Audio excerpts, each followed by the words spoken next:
कि मुदल रहनी पियरी माटी से,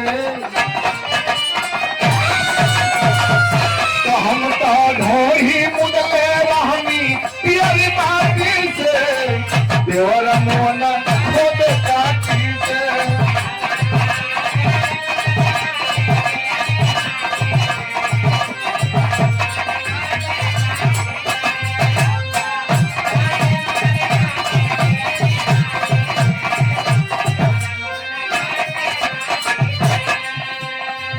प्रेम कला जी मार्केट के धुन हो, लेकिन हमार धुन का रहे तो हम हारान बानी खोखी औरी दामा से।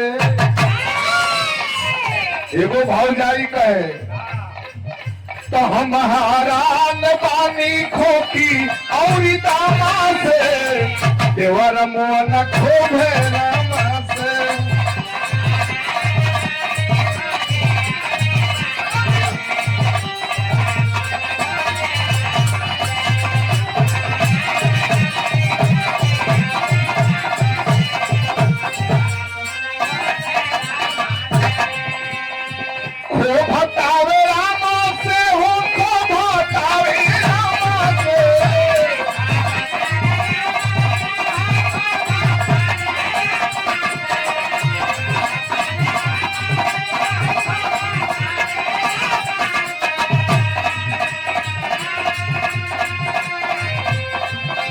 हम हारान बानी खोखी औरी दामा से, हम हारान बानी खोखी औरी दामा से, देवर मोन खोभे रामा।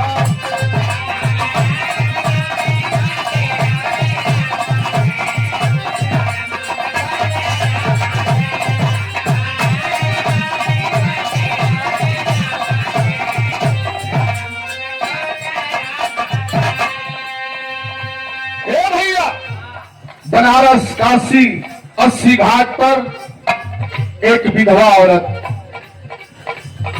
पहुंचती है। उसका पति गुजर गया था और गंगा में स्नान करने के बाद यही सोचती है कि अपने पति के चिता के साथ जल करके मैं भी सती हो जाऊंगी। उस समय के भाव का कहना बा, में आस डाला भैया एकदम खत्म हो जाता है। तो सती होके चलनी विधावा माया नावा, तो सती होके चलनी विधावा माया नावा, काशी दरम्यान नावा।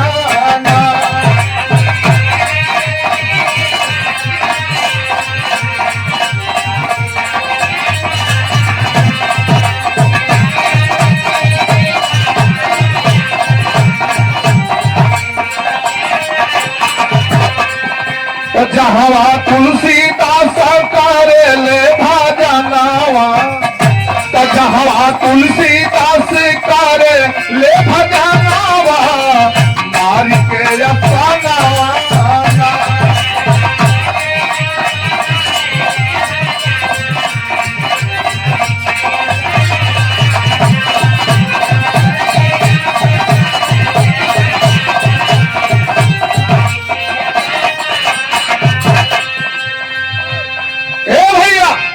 विधवा नारी औरतों के झुंड के साथ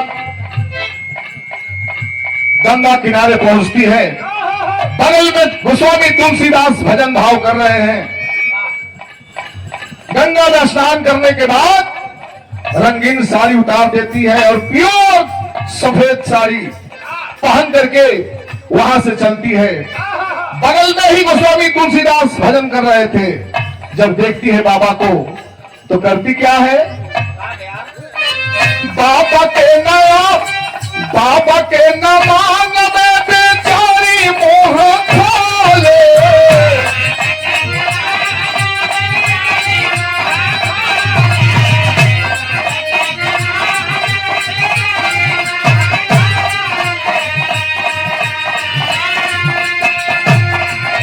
वो विधवा औरत जब बाबा को देखती है तो बोलती है कि बाबा प्रणाम, बाबा प्रणाम।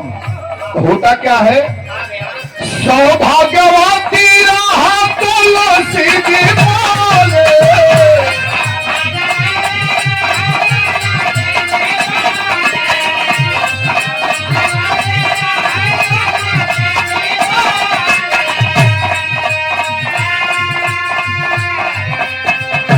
नैना नीर बहावे पागल भैले मानावा, नैना नीर बहावे पागल भैले मानावा, काशी तरम जावा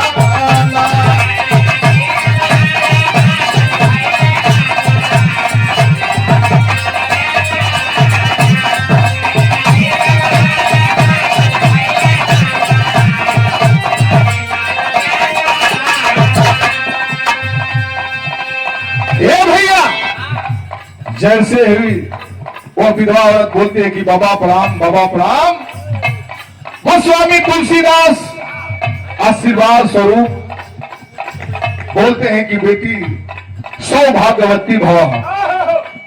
जब इतनी बात सुनती हो विधवा औरत आंखों से आंसू बहने लगते हैं, बाबूजी रोने लगती है। गोस्वामी तुलसीदास कह रहे हैं कि बा अरे तूने प्रणाम किया, मैंने आशीर्वाद दिया, क्यों रो रही है बेटी? और विधवा औरत कहती है कि बाबा जो आपने आशीर्वाद दिया वो सुहागिन के लिए है, मैं तो एक विधवा नारी हूं, आप एक सिद्ध संत हैं और आपने गलत वरदान दे दिया, गलत वचन दे दिए। तुलसीदास कहते हैं कि देखो बेटी, ये शरीर तुलसी का है, लेकिन जो इसके अंदर से बोल रहा है वो तुलसी नहीं है, वो सबके करतार है। वो अगर वह बोले हैं, ऐसा वचन दिए हैं, तो तुम्हारा पति अवश्य जिंदा होगा। ए भैया, सुंदरकांड पढ़ना शुरू करते हैं गोस्वामी तुलसीदास जी, और मने मने प्रार्थना करते हैं, हे मालिक जिंदगी में रहुआ सिवा केहू के हम भजन ना कहीं। आज भक्त के लाज रखे के बाद ए भैया प्रभाव मिलता है, वो जो चीता पलाश थी धीरे धीरे हरकत शुरू होता है, वह आदमी जिंदा हो जाता है, वो विधवा औरत सधवा बन जाती है, सुहागिन बन जाती है और अपने पति के साथ घर को चली जाती है। लेकिन ये चर्चा पूरा देश के कोने कोने में पहुंच गई। अरे वाह! जब देश के कोने कोने में पहुंचले भैया, वही समय आगरा के बादशाह अकबर जेकर मंत्री के लड़का मरल रहे,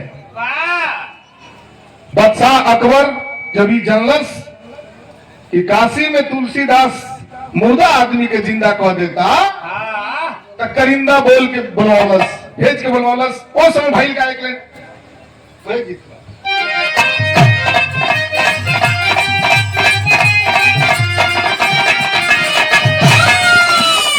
बादशाह का बारे लिया बोला,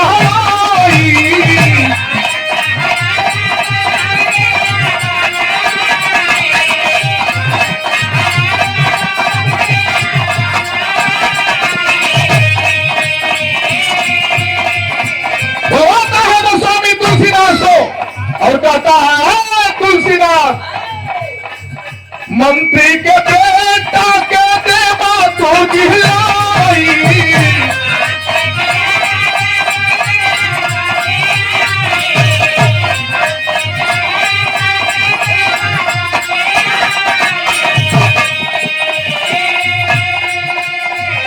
बादशाह अकबर कहता है ये हमारे मंत्री का बेटा है, एक ही वो वारिस था, कोई दूसरा नहीं है। सुना हो कि तुम मुर्दे आदमी को जिंदा कर देते हो, इस लड़के को जिंदा कर दो, जुर्माना इनाम दूंगा। गोस्वामी तुलसीदास जी हाथ जोड़ के कहलन, ई हमारा बस के बात नहीं खे, इनाम करेलन, आ कबो कबो ऐसा काम करेलन, लेकिन कबो कबो करेलन। कलश बादशाह की ये बताओ, तुम जिंदा करो कि नहीं। कलम तुलसीदास के हमारा हाथ में कुछ नहीं खे, सब मालिक के ऊपर बा। कहना बा देखब कितना दम्बा राम के भजनावा, कितना दाम बाटे राम के भजनावा, काफी तारम जानावा।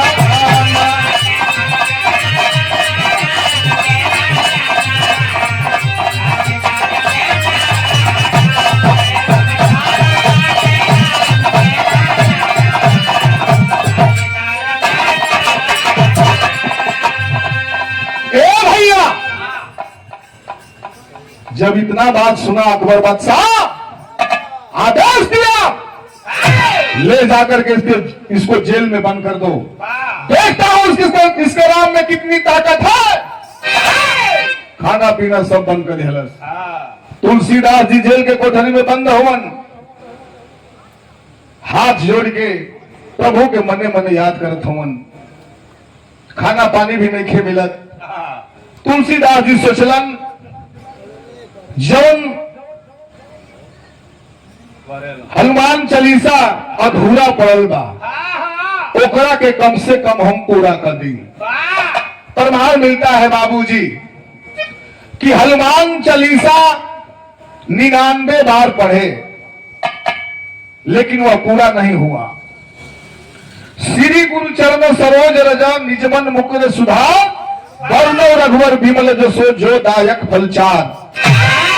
बुद्धिहीन तन जान के सुमरो पवन कुमार, बल बुद्धि विद्या देहु मोहि हरहु कलेश विकार। जय हनुमान ज्ञान गुण सागर, जय कपीस तिहु लोक उजागर। जय जय जय हनुमान गोसाई, कृपा करो गुरुदेव की। ये जो चौपाई है 99 बार प्रमाण मिलता है कि गोस्वामी तुलसीदास जी इस चौपाई को पढ़े, लेकिन अगली लाइन उनके मिलबे ना करे कि हम लेखी का। 99 बार जब पढ़लन एक बार और सोचलन कि एक बार और हम पढ़ी, तो जब एक बार 100वां बार पढ़लन तो भाई का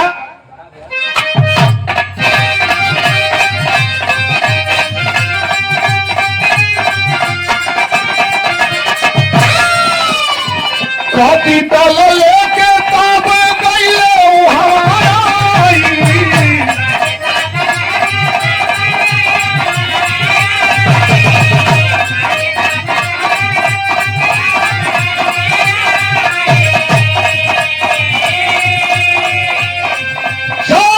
बार जब हनुमान चालीसा पढ़ते हैं गोस्वामी तुलसीदास, कपिराई लेके दल बल के साथ पहुंच गइलन। चारों ओर से बादशाह अकबर के महल के घेर रहलन। तोड़ शुरू हो गई। जब तोड़ शुरू हो गई, अकबर बीरबल से कहने लगे भाई कौन उपाय करी, कहां से इतना बानर आ गए सन, जितना सैनिक नहीं खा सौ अधिकारी सैनिक आ गए सन। तो उस समय भाई का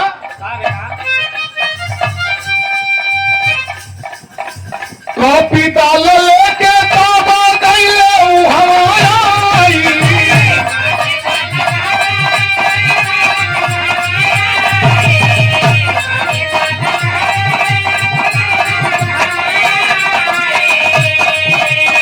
बादशाह का मारे गइले घबराई।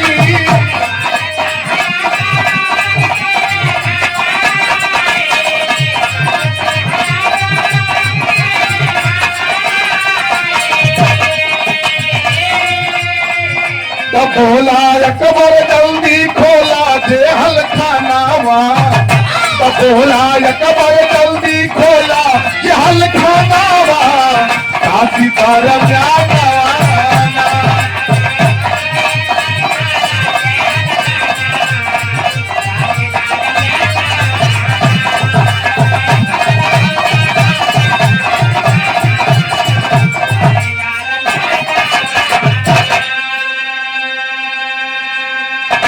भैया हनुमान जी विशाल रूप धारण करके और बादशाह के दरवाजे पर खड़े हो जाते हैं।